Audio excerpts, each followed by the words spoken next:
मेरो भिडियो हेर्दा चाहिँ तपाईहरुलाई झ्याउ पनि लाग्छ होला किनकि मेरो भिडियो अब त्यति खास हुँदैन नि त।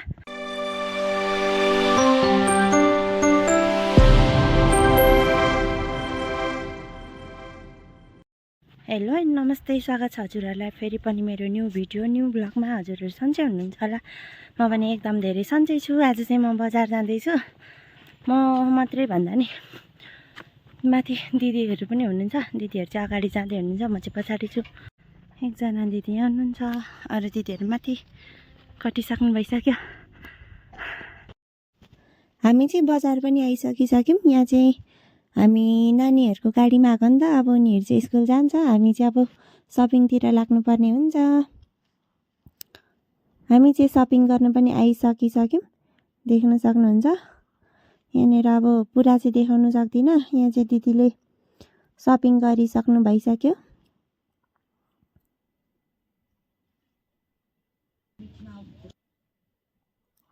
दिदीले चाहिँ यहाँ पैसा तिर्दै हुनुहुन्छ। अब हामी चाहिँ खाजा खानु जाने। यहाँ चाहिँ दिदीले हामीलाई खाजा बनाइदिँदै हुनुहुन्छ, देख्न सक्नुहुन्छ। हाम्रो खाजा आइसकेको छ, यता बनाउँदै हुनुहुन्छ। यहीँ बसेर चाहिँ खाँदिनौँ।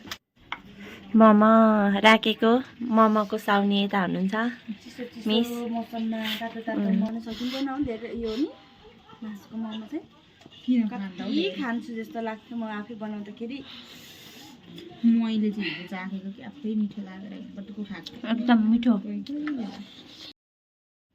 देख्न सक्नुहुन्छ आज हाम्रो राखेको मौसम। हामी चाहिँ खाजा अघि खाइसकेर नि अब यता अर्को पसलमा आएको छौँ। यहाँ चाहिँ दिदीले प्याज टमाटरहरू किन्दै हुनुहुन्छ। अब चाहिँ हामी घर पनि जानुपर्ने हुन्छ, धेरै ढिला भइसक्यो नि त। अब चाहिँ हामी चाहिँ घर पनि हिँडिसक्यौँ। दिदी चाहिँ अगाडि हुनुहुन्छ, म चाहिँ पछाडि छु। आज चाहिँ हामी किन आएको भनेर भन्नै बिर्सेछौँ। आज चाहिँ नानीको बर्थडे थियो नि त भोलि। बर्थडे छ नि त भोलि, त्यही भएर गिफ्ट किन्न आएको थियौँ। अरू काम पनि गऱ्यौँ। अब चाहिँ घरतिर लाग्नुपर्ने हुन्छ। 12-1 बजिसक्यो। अघि चाहिँ हामी गाडीमा आएको थियौँ नि त, स्कुलको गाडीमा, त्यही भएर केही देखाउनु पाइन। नानीहरू अलिक धेरै थियो र भिडियो बनाउन अलिक ठाउँ पनि भएन। अहिले चाहिँ हामी हिँडेर जाँदैछौँ। गाह्रो छ जिन्दगी, बच्चालो रे मेरेको। आज चाहिँ राखेमा अलिक तातो तातै नै छ। अरू बेला चाहिँ यहाँनिर जाडो हुन्थ्यो एकदम धेरै। ज्याकेट पनि लाएको थिइनँ, ठिकै भयो। हामी चाहिँ जङ्गल पनि छिरिसक्यौँ। अहिले चाहिँ जाडो हुन थाल्यो। यहाँ जङ्गलमा खासै घाम पस्दैन नि त, यहाँ चाहिँ जाडो नै हुन्छ, लास्टै जाडो। एक्लै हिँड्न चाहिँ यहाँ चाहिँ डर पनि लाग्छ। जङ्गल भने एकछिनमा म देखाउँछु अलिक तल पुगेपछि। यहाँ चाहिँ त्यति साह्रो जङ्गल छैन।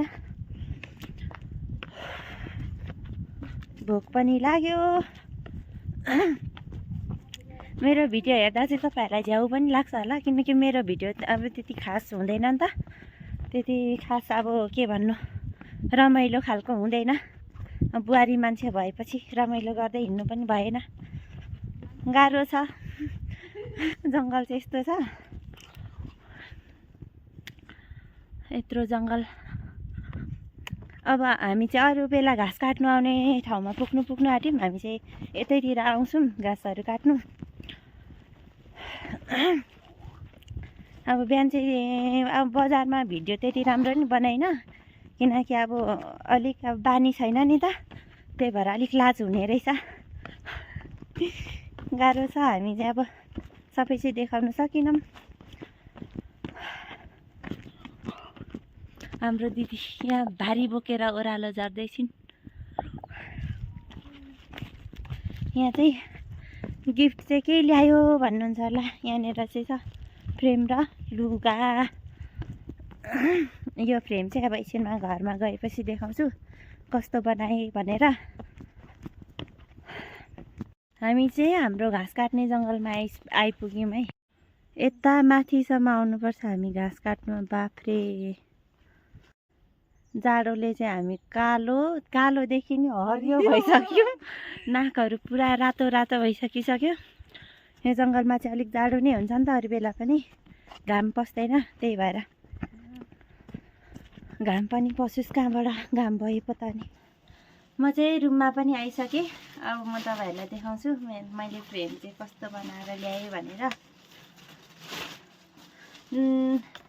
बर्थडे चाहिँ एकजनाको मात्रै हो, तर नि अब सँगै अब साथी हो नि त उनीहरू। उसको चाहिँ बर्थडे हो, यहाँ चाहिँ बहिनीको, यो चाहिँ छोरीको हो। मेरो चाहिँ छोरी होइन, दाइको छोरी हो। यो छोरीको, यो चाहिँ छोराको। फ्रेम कस्तो भयो। अब चाहिँ फ्रेम चाहिँ यस्तो बनेको छ। अरू केही गिफ्ट ल्याइन नि त, अलिक पछि बरु अलिक राम्रो दिउँला भन्ने भयो। अब त्यस्तै हो। भिडियो चाहिँ अब यहीँ इन्ड गर्छु होला। आज मलाई अलिक सन्चो नि छैन नि त, यही कामहरू थियो र मात्रै म बजार गएको, नत्र त जाने नि थिइनँ। यति नै ल्याएँ मैले चाहिँ। भिडियो त्यति राम्रो त भएन र नि मन पराएर हेरिदिनु होला। अब भिडियो चाहिँ यहाँभन्दा उता चाहिँ म बनाउँदिनँ, किनभने अरू काम छ। फोनमा चार्ज पनि छैन, सन्चो पनि छैन नि त। फेरि सन्चो नभएपछि भिडियोहरू बनाउन अलिक झ्याउ लाग्ने क्या। अलिक कस्तो भिडियो बनाउने जाँगर नै चल्दैन रहेछ क्या। त्यही भएर चाहिँ अब भिडियोलाई चाहिँ म यही इन्ड गर्न चाहन्छु। यतिन्जेलसम्म हेरेर साथ सपोर्ट अनि माया गरिदिनु भएकोमा धेरै धेरै धन्यवाद हजुरहरूलाई।